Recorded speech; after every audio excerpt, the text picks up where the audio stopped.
The airport doors opened like a sigh, and winter rushed in to meet him. Cold air licked the tiles.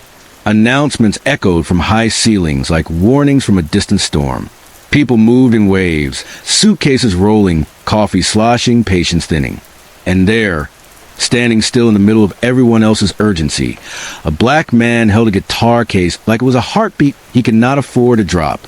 Eli Matthews shifted the strap on his shoulder. The leather was old, oiled by years of miles. Stickers clung to the case. Paris, Lagos, Chicago, New Orleans. Each one a promise he'd kept a crowd that needed a song. His coat wasn't new. His shoes were tired from last night's gig. But his eyes carried something money can't easily buy. Peace, purpose, a private certainty. In less than 12 hours, he would stand inside the White House, under chandelier light, on a stage framed by flags, and sing a set he had written for that night alone. A unity gala. A moment bigger than one musician. He had played arenas. He had played churches. He had played rooms where the only lighting was hope. But tonight was different. Tonight, the president would sit in the front row. He moved toward the security line with the steady rhythm of a man counting in fours. 1, 2, 3, 4. Ticket, passport, case, breath. 2 TSA officers watched him the way storm clouds watch a field. Not with curiosity, with certainty. The taller one stepped forward first. Clipboard tucked under an elbow like a badge that could talk. Sir, step aside for a random screening. A familiar sentence wearing a new face. Of course, Eli said gentle, as if he were soothing a restless audience before the first chord. He followed them to a side table, metal and cold, under a fluorescent light that made everyone look suspect. The second officer's name tag read Brenner. His jaw was set like a locked drawer. Where you coming from? New York, Eli answered. Destination? D.C. Business? Yes. What kind? I'm a musician. Brenner's eyes slid to the guitar case with a smirk that wasn't brave enough to be a laugh. What kind of musician? The kind that plays songs people remember, Eli said softly, because dignity is a choice and he liked picking it. The tall officer popped the latches on the case before Eli could offer to do it himself. The lid opened. Inside, a 1965 Gibson Hummingbird watched the light find it. Cherry burst. A pickguard that had felt 1,000 songs. A neck that fit his hand like a handshake from his father. Looks expensive, Brenner said, running a finger along the edge like a man testing the rim of glass he didn't own. It is, Eli said. Receipt? Brenner asked. It was a gift, Eli replied. From who? My father. Got proof. Around them. People glanced and kept moving because that's how airports work, and also how fear works. A woman paused long enough to bite her lip, then walked faster. A man looked at his shoes and remembered a meeting. Silence formed an audience that didn't clap. Brenner unzipped Eli's carry-on and laid his life on the table in small pieces. Notebook, lyric sheets, a folded suit bag with a pocket square tucked inside like a secret, a tin of throat lozenges, a photo of Eli at age 8 holding a guitar half his size, his father's hand on his shoulder, pride already loud. What's this? Brenner asked, flipping through the notebook. Set list, Eli said. These symbols, music notation. You write in code? It's the opposite of code. It's invitation. Sir, the tall officer said quietly, leaning in until Eli could smell coffee and a full night's sleep he hadn't taken. We've had issues with stolen instruments moving through, people running scams. So we're going to verify ownership. How long will that take? As long as it takes, the tall man said, like time belonged to him. Eli looked down at the hummingbird. His father's hands were in the grain. His mother's prayers were in the polish. Songs were trapped under the strings, waiting for permission to be free. He closed his eyes and pictured the stage that night. The flags. The people he couldn't see from here. The reason he'd written the last chorus to Lift Like Dawn. A supervisor arrived. Gray hair. Eyes that had read a lot and believed some of it. What's the hold? She asked. Brenner straightened. Passenger claims he's performing in D.C. Says he's playing at the White House gala. The supervisor looked at Eli. Name! Eli Matthews. Her eyebrows lifted. As in Eli Matthews? Depends on the day, Eli said. Today, yes. She pulled out her phone, thumb moving with the speed of somebody who had found too many answers there. A beat, too. She turned the screen around. There he was on the official page, under the seal, his name bold as a chorus. Headliner, The Silence Changed Keys. Brenner's face lost color, like a photograph left too long in the sun. The tall officer stepped back an inch, the way people do when they realize the mirror was on their side of the room all along. Mr. Matthews, the supervisor said, voice settling into respect, I'm sorry for the delay. Eli closed the case with gentle latches and a small nod. Thank you. I've been delayed for worse reasons, he said. He looked at Brenner. You ask good questions, Eli said. Next time, start with respect and you might still get your answers. He slung the hummingbird over his shoulder like a quiet victory and walked toward the gate. A child waved. Eli waved back and made the guitar mouth talk for a second. The kid laughed out loud. Grace is contagious when you let it be. On the plane, sleep approached like a shy friend. He dozed, woke, scribbled new lines in the margins set list. He added a verse. About doors. About thresholds. About who gets to decide who's inside. D.C. greeted him with a sky the color of polished stone. A car waited. The driver knew his name and didn't say it too loud. The route curved past monuments that looked like promises carved into the future. Eli looked at them and thought about how promises are only as strong as the hand that keep them.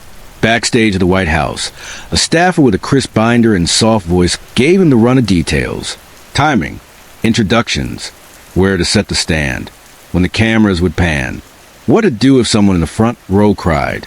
He tuned the Gibson under warm lights that made instruments look blessed. Past the curtain, the ballroom murmured, velvet and light, tables with names.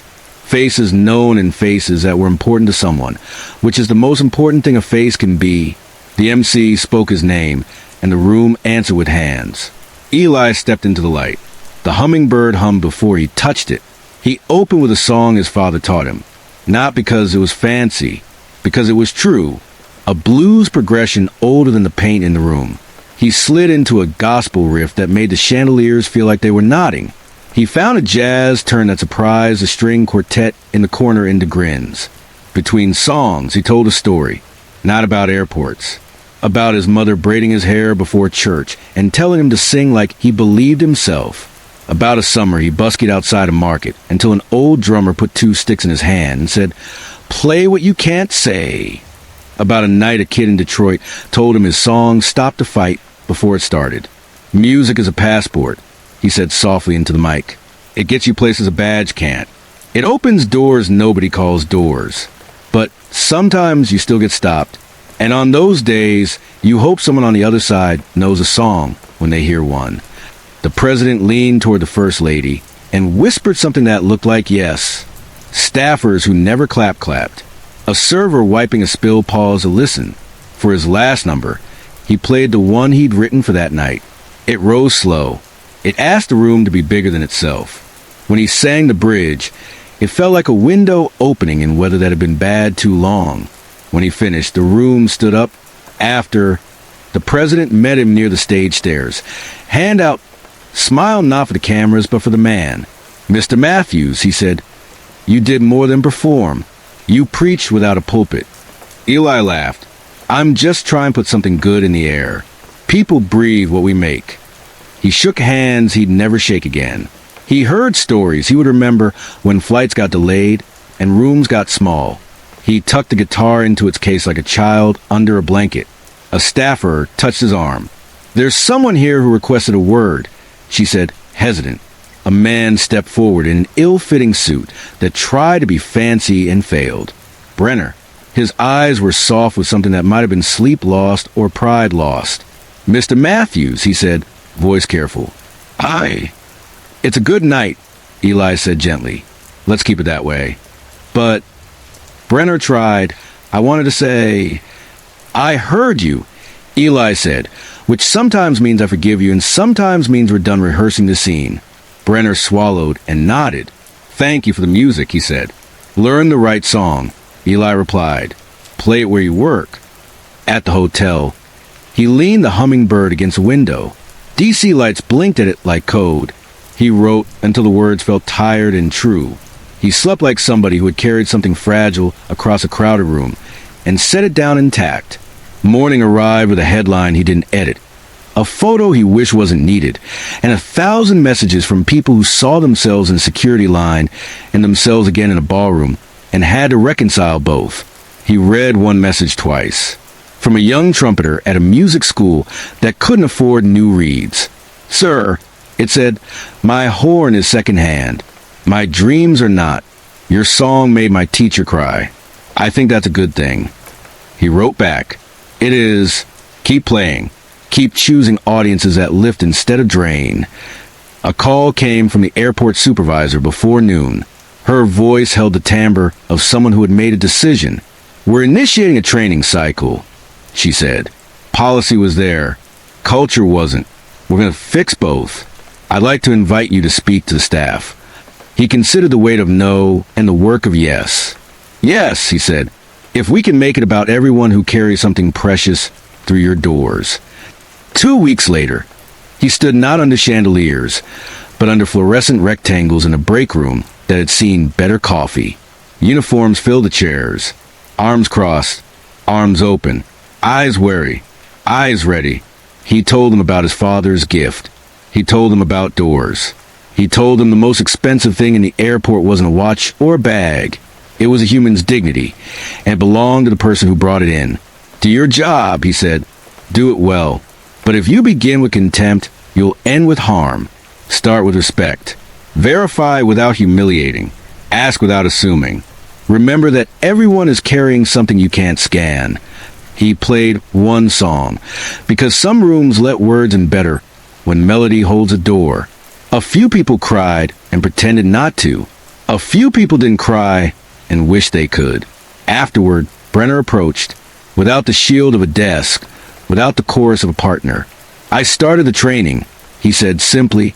"I stopped reading faces and started reading policies like they were about people." "How's that going?" Eli asked. "Hard," Brenner said. "Good."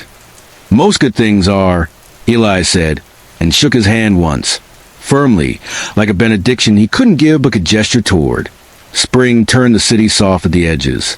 On a Saturday, Eli wandered market and listened to a kid play violin like he didn't know it was hard. He dropped a 20 in the case and then doubled back to put the hummingbird sticker from Legos on the inside lid. The kid stared like a door had opened where a wall was. "Keep it," Eli said. "It's a map." Tour dates multiplied. He played rooms that sold out and rooms that didn't.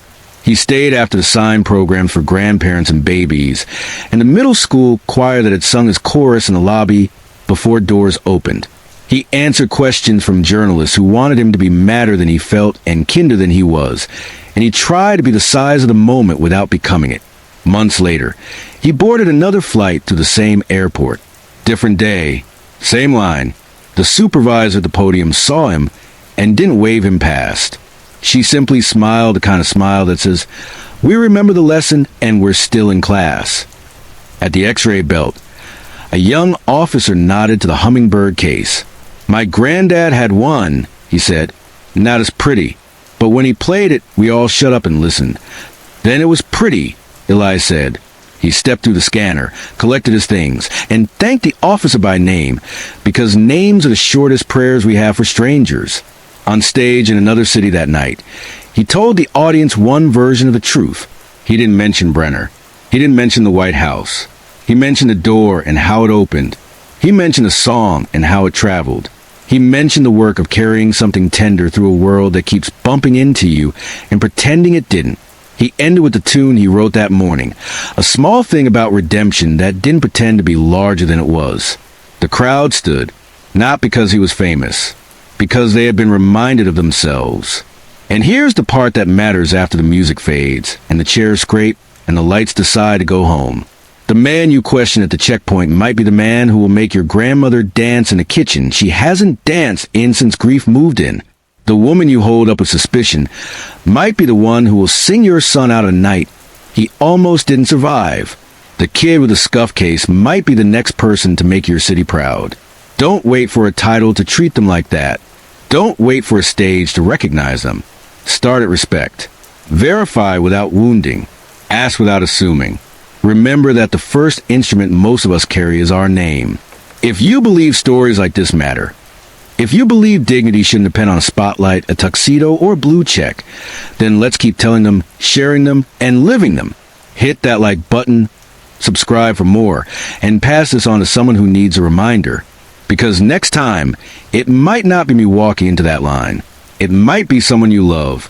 And the difference between a bad day and a better world might be one person choosing to listen like a song is starting.